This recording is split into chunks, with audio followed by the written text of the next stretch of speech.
Shalom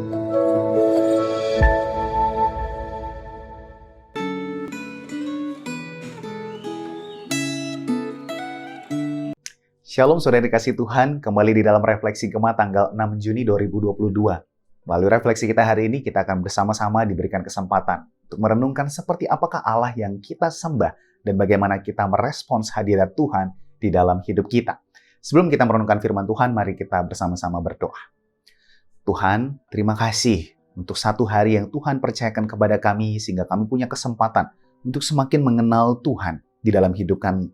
Kiranya penyataan-Mu di dalam firman yang akan kami baca ini sungguh berada di dalam pimpinan Allah Roh Kudus, sehingga kami semakin menghormati dan mengagumi Allah yang mengasihi kami.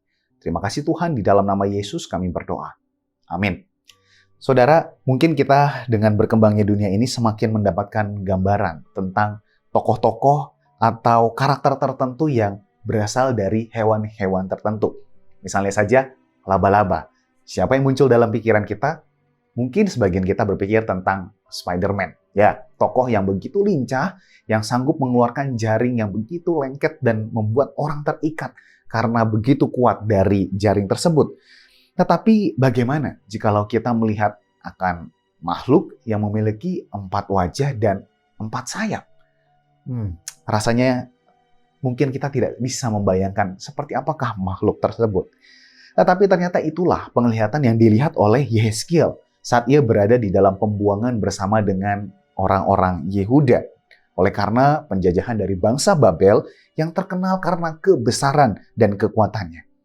Mengapa Allah memberikan penglihatan ini kepada Yehezkiel? Mari kita merenungkannya bersama-sama. Di dalam refleksi Gema ini, tema hari ini adalah Allah kita kudus, berkuasa, dan agung. Kiranya melalui firman Tuhan yang kita baca semakin membuat kita mengagumi akan Tuhan dan percaya bahwa Dia adalah Allah yang layak untuk kita sembah. Teks hari ini terambil dari Yehezkiel pasalnya yang pertama. Namun kesempatan ini saya hanya akan membacakan ayatnya yang pertama sampai yang ketiga dan nanti di akhir di dalam ayat yang ke-28. Demikian firman Tuhan. Pada waktu tahun ke-30 dalam bulan yang keempat pada tanggal 5 bulan itu, ketika aku bersama-sama dengan para buangan berada di tepi sungai Kebar, terbukalah langit dan aku melihat penglihatan-penglihatan tentang Allah. Pada tanggal 5 bulan itu, yaitu tahun ke-5 sesudah Raja Yoyakin dibuang, datanglah firman Tuhan kepada Imam Yehezkiel, anak Busi di negeri orang Kasdim di tepi sungai Kebar, dan di sana kekuasaan Tuhan meliputi dia. Saudara, setelah ayat 3 ini dimulai, penglihatan akan hewan atau makhluk tersebut yang sebetulnya menggambarkan tentang Allah itu dicatat dan ditulis. Seperti yang kemudian dirangkumkan oleh penulis Gema, yaitu 4 sosok yang menyerupai makhluk hidup. Berbentuk manusia tetapi masing-masing memiliki wajah begitu ya. Ada 4 wajah dan 4 sayap. Wajah mereka tampak seperti manusia, singa, lembu, dan raja wali. Secara tradisional mereka adalah makhluk yang mengesankan. Wajah mereka itu mewakili akan kecerdasan, keagungan, kekuatan, dan kecepatan. Kaki mereka digambarkan lurus sehingga sangat stabil.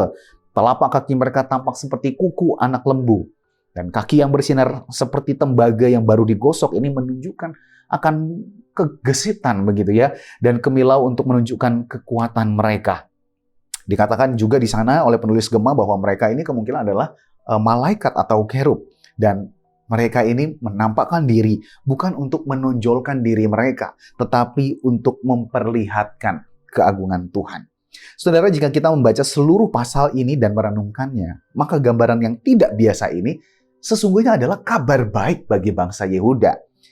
Ayat 1-3 tadi menyatakan betapa bangsa Yehuda itu berada di dalam tawanan dan mereka tidak berdaya oleh karena bangsa Babel yang telah membawa mereka ke dalam pembuangan. Tetapi kabar baik yang pertama dikatakan, meski mereka dalam pembuangan, mereka itu ternyata tidak terlalu jauh sehingga Allah tidak dapat berkuasa atas mereka. Dalam bahasa asli kata Allah berkuasa atas mereka itu digambarkan dengan tangan Allah yang berada di atas Yehezkiel. Artinya saudara, sejauh-jauhnya orang ini telah berlari di dalam keberdosaannya. Tangan Tuhan itu adalah tangan yang sanggup untuk meraih mereka dan mendapatkan mereka.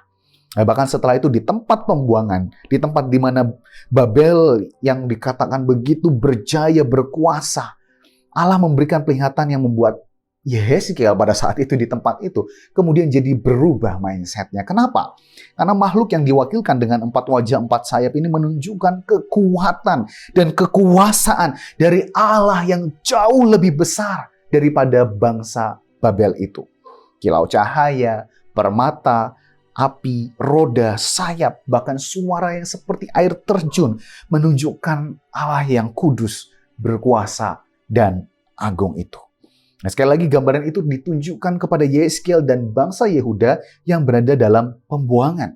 Artinya kabar baik yang kedua, sekelam dan setidak berdaya apapun kita dalam kuasa dosa, dalam kegelapan, dalam penguasa yang berusaha untuk menarik kita dan melemahkan kita, kita dapat menaruh iman percaya loh kepada Tuhan Allah yang kudus, berkuasa, dan agung itu.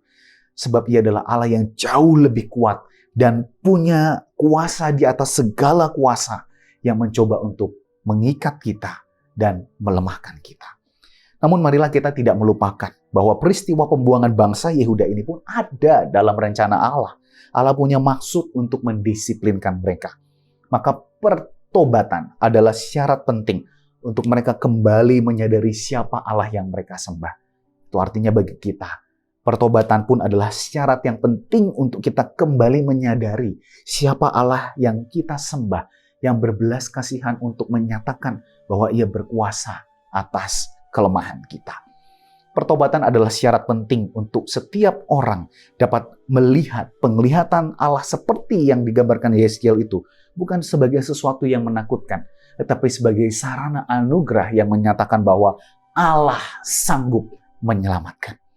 Sebab Allah tidak lagi bermaksud untuk memusnahkan, melainkan untuk mendidik dan menuntun setiap orang yang jatuh di dalam dosa untuk kembali kepada rasa takut akan Allah yang kudus, berkuasa, dan agung itu. Sebabnya dalam ayat 28 dikatakan, seperti busur pelangi yang terlihat pada musim hujan di awan-awan, demikianlah kelihatan sinar yang mengelilinginya. Begitulah kelihatan gambar kemuliaan Tuhan. Tatkala aku melihatnya, aku sembah sujud, lalu kudengar suara Dia yang berfirman. Busur pelangi tanda Tuhan mengingat janjinya, bahwa Ia akan kembali mengasihi, bahwa Ia akan kembali memberikan kesempatan, dan bahwa Ia akan kembali untuk memulai sesuatu yang baru. Melihat gambaran kemuliaan Tuhan itu, Yehezkiel kemudian bersujud dan tunduk untuk mendengar suaranya yang berfirman. Bagaimana dengan kita? Seperti apakah gambaran kita tentang Allah yang kita sembah? Apa yang membuat Anda berkesan tentang Allah ketika membaca keseluruhan pasal ini? Kiranya gambaran ini tidak hanya memicu akan imajinasi kita tentang seperti apakah Allah, tapi juga memicu mindset kita yang bergerak kembali mengagumi kemuliaan dan kedahsyatan Tuhan, yang mau kembali untuk meraih kita yang terhilang, yang terkadang abai terhadap Tuhan. Sehingga tubuh dan roh kita pun dapat diajarkan untuk kembali sujud menyembah kepada Tuhan. Dan kita ajarkan kembali tubuh dan roh kita untuk kembali dengar-dengaran pada firman-Nya yang mau menuntun kita kembali dan membebaskan kita.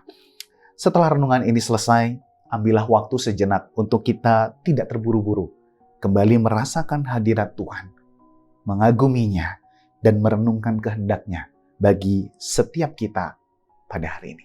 Amin. Mari kita berdoa.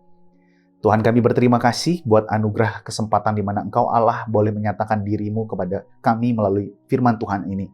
Kiranya gambaran ini membuat kami kembali takjub dan mengagumi Engkau Allah yang berkuasa atas kegelapan hidup kami ini. Dan Kau mau membebaskan kami, menyelamatkan kami untuk kami kembali kepadamu dan memulai hidup yang baru bersama dengan Tuhan. Terima kasih ya Tuhan, tolong kami untuk kami bertobat dan kembali berjalan bersama dengan Tuhan. Dalam nama Yesus kami berdoa. Amin. Tuhan Yesus memberkati saudara sekalian.